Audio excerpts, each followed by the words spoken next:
When an airline crew wrongly denies an elderly war veteran boarding and treats him harshly, a silent observer in the line steps forward.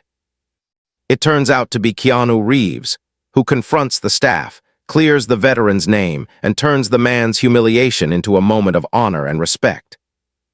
I still remember that morning at Gate 32 because it showed how fast we judge people and how fast we can choose something better. It began with an old man in a faded veteran's cap, a wrinkled boarding pass, and a quiet movie star in line pretending to be invisible.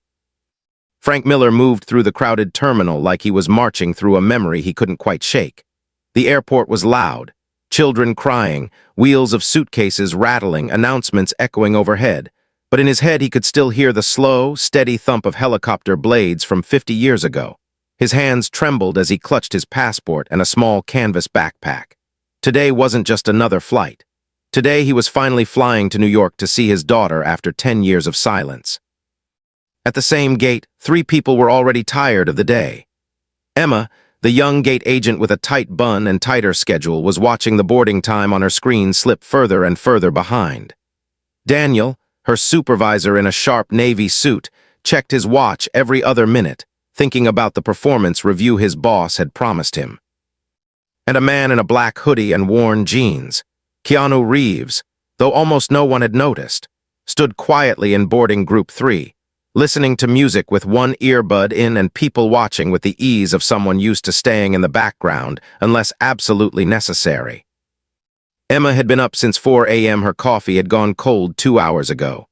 3 connecting passengers had already shouted at her. A printer jam had swallowed half the boarding passes, and the system was now warning of an overbooked flight.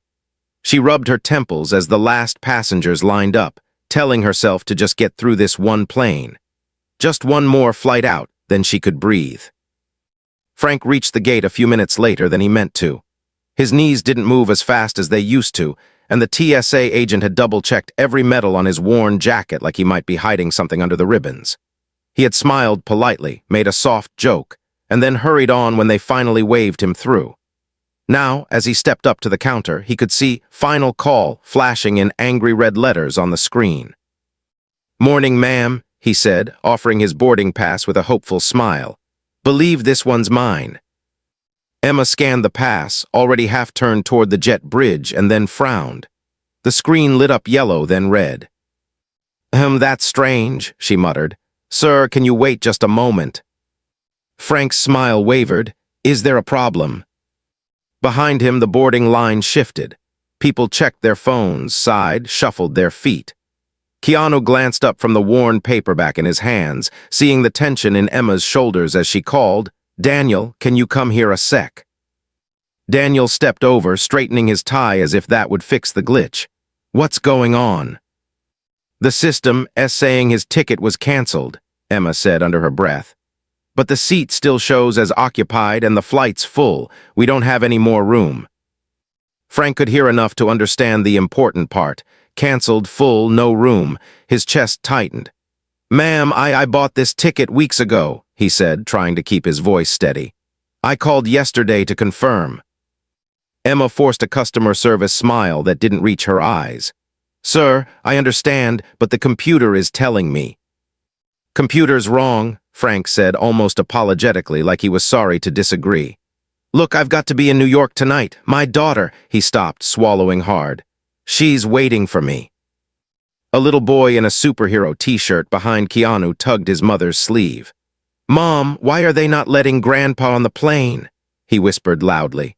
Keanu gave the kid a small, distracted smile, but his dark eyes stayed on Frank. Daniel leaned toward Emma's screen. "We were overbooked, remember? We let standby passengers on when 5 people didn't show up. If his ticket was flagged as canceled, the system probably released the seat automatically. It's not our fault." Frank's hands shook more now, the boarding pass rattling between his fingers. "Canceled? I didn't cancel anything. He opened his wallet with clumsy fingers and pulled out a folded paper with the airline's confirmation email printed in faded ink. "Here, this is the number they gave me, right here." Emma glanced at it, then at the clock, then back at Daniel. The basic rule drilled into her during training was simple: trust the system. "Sir, the confirmation doesn't match what I'm seeing," she said carefully. "It looks like the payment might not have gone through, maybe your bank." "I paid cash at the counter," Frank interrupted, his voice rising with panic. "At the base travel office. I even asked that young fella twice if everything was okay." People in line started recording with their phones, sensing drama. A woman murmured, "This is so wrong," as she pressed her screen to start a video. Keanu quietly slipped his earbud out, his book forgotten. He didn't move yet. He just watched Frank's shoulders begin to slump. Daniel checked the time. They were already 6 minutes behind schedule. "Emma, we've closed the flight," he said, his voice colder now. "We can't reopen for one passenger. FAA regulations, if his ticket's not valid, we're done." Frank blinked at him, confused. You're telling me I can't get on after all this?" His hand trembled as he tapped the boarding pass on the counter. "Son, I took 3 buses to get here, haven't slept since yesterday. I'm supposed to see my little girl for the first time in 10 years. She finally said yes. There's a baby now, my granddaughter. I can't just call and say, sorry, maybe next month." Emma felt something twist in her chest, but she pushed it down under years of being told not to take things personally. "Sir, please don't raise your voice," she said, even though he wasn't shouting, just breaking. "We can book you on a flight tomorrow morning. We'll give you a hotel voucher." "Tomorrow?" Frank laughed once, a sharp, broken sound. "I might not have a tomorrow with her. She's having surgery Friday, heart surgery. That's why I'm going now. She finally forgave me, and now you're telling me a computer says I don't exist on this plane." The little boy behind Keanu tugged his sleeve now. "Mister," he whispered, "they're making him cry." Keanu looked down at the boy, then back up. Frank wasn't crying, not really, but his eyes were shining and his mouth trembled as he tried to stay dignified. The old veteran straightened his back like a man on parade, even though his voice shook. "I served 22 years, he said quietly, more to himself than to them. "I've flown in cargo planes with holes in the floor. I've jumped out of helicopters. I never thought the hardest flight I'd ever take would be the one I can't even board."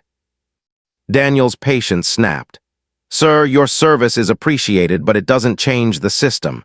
You need a valid ticket to get on this flight. We are closing the door now." He nodded to Emma, and she reached for the handle that controlled the jet bridge door.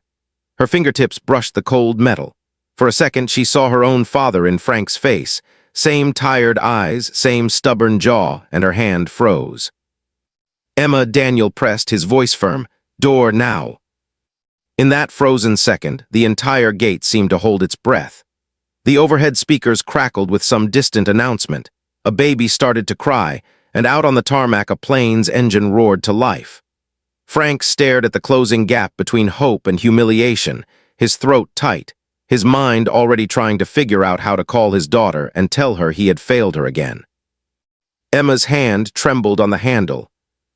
And that was when a calm, gentle voice from the line behind Frank cut through the noise. "Excuse me," the man in the black hoodie said as he stepped forward, pulling back his hood so they could finally see his face. "Before you close that door, can someone please explain what's happening to this gentleman?" People in the line turned at the sound of the voice, and for a second the entire gate went oddly quiet. Emma's eyes widened as she recognized the man stepping forward, the familiar face she'd only ever seen on screens. Daniel blinked, thrown off balance. Even Frank turned, confusion cutting through his panic. "Sir, this is a private matter between the airline and the passenger," Daniel said quickly, slipping into his formal tone. "We're following policy." The man in the black hoodie didn't raise his voice. He just moved to stand beside Frank instead of behind him, like he'd chosen a side without needing to say it.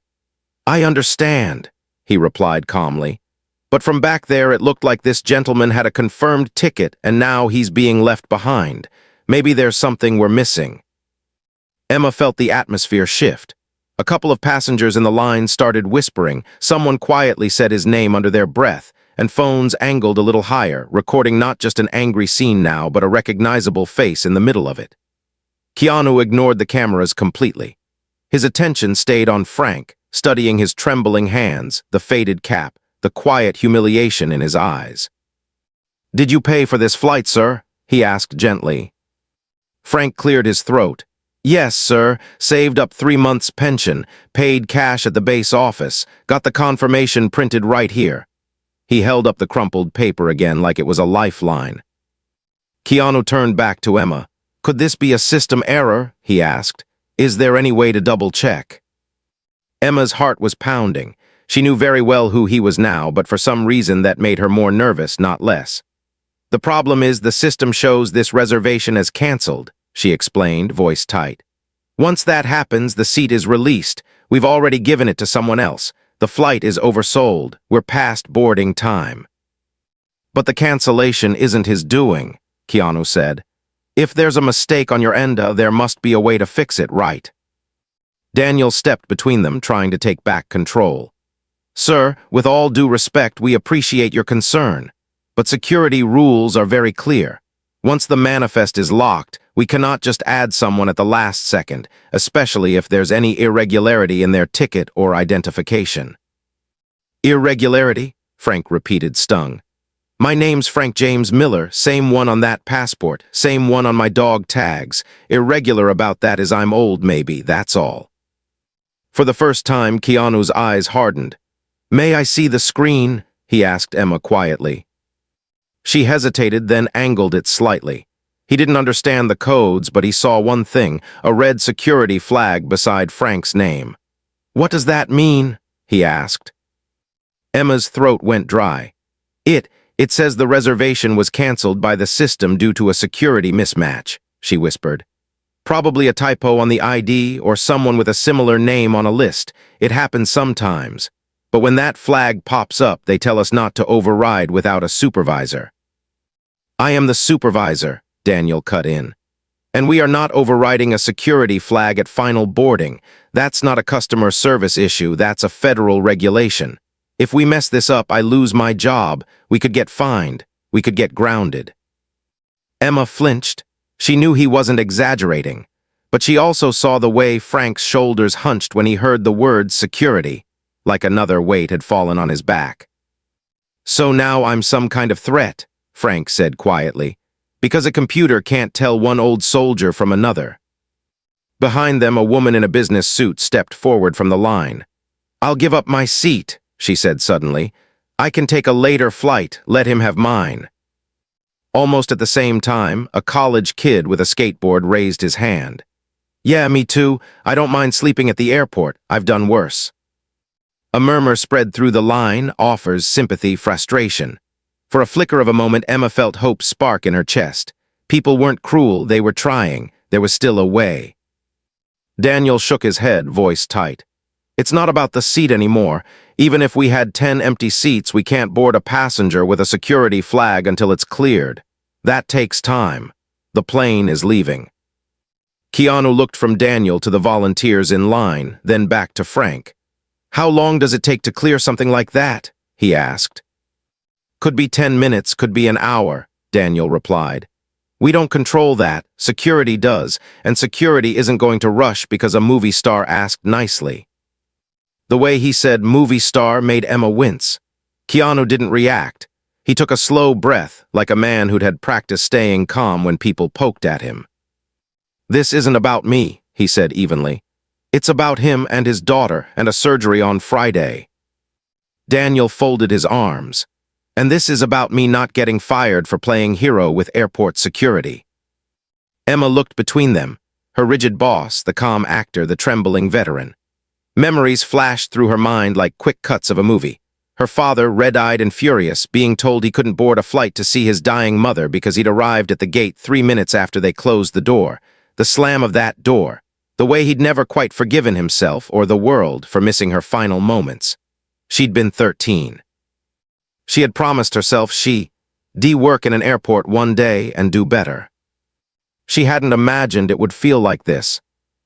Daniel, she said softly, maybe we can call the airport duty manager or TSA liaison. Just ask if they can check it right now, if we explain. We don't have time, he snapped.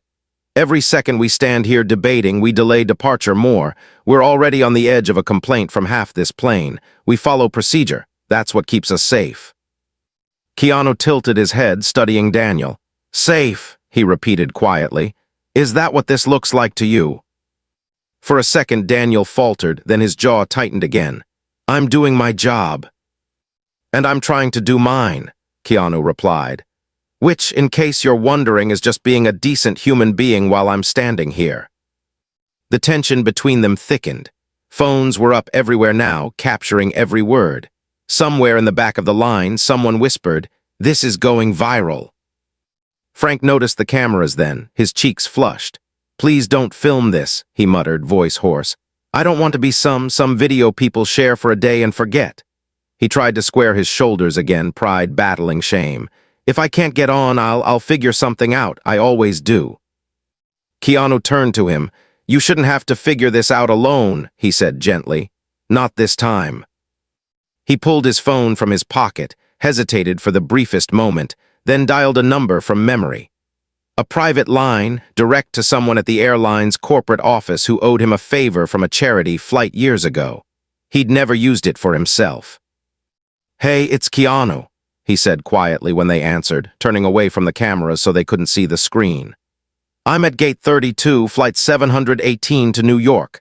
There's a veteran here named Frank Miller with a security flag error on his ticket. He needs to be on this plane. Today, can you help me clear this right now?" Emma's eyes widened. Daniel's face drained of color. He knew what it meant when corporate got involved, spotlights, reports, questions about his choices.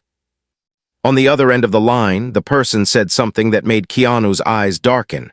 He listened, jaw tightening. "How long?" he asked. "No, give me the real number, not the script." He closed his eyes for a moment, pressing his fingers against the bridge of his nose like the answer physically hurt. When he opened them again, they were fixed on Frank, full of something between frustration and fierce determination. "They're saying it'll take at least 20 minutes to clear the flag," he said quietly. "Minimum." Frank's gaze drifted past him to the window, where workers were already pulling the jet bridge back from the plane. The engines were spinning to life, heat shimmering in the air. Hope was a thin, fraying line now. "Gate 32, came the overhead announcement. "Final cabin door closure in 2 minutes. All remaining passengers must board now." Emma felt the last of her options slipping away. Her hand hovered over the door control. Daniel shot her a warning look. Keanu turned back to the phone, his voice suddenly firm in a way that made even the nearby passengers go still. "Then there's only one way this works," he said. "I want that flight held." Daniel's head snapped up. "You can't be serious." Emma stared at him, caught between her job and the look in Frank's eyes. On the line, corporate answered with a sharp, disbelieving question that made Keanu's lips press into a thin line. He took a breath, then said the words that made every person within earshot freeze in place. "Then you need to decide," he said quietly into the phone, glancing at Frank. "Are you willing to let this plane leave without him, if it means it leaves without me too?"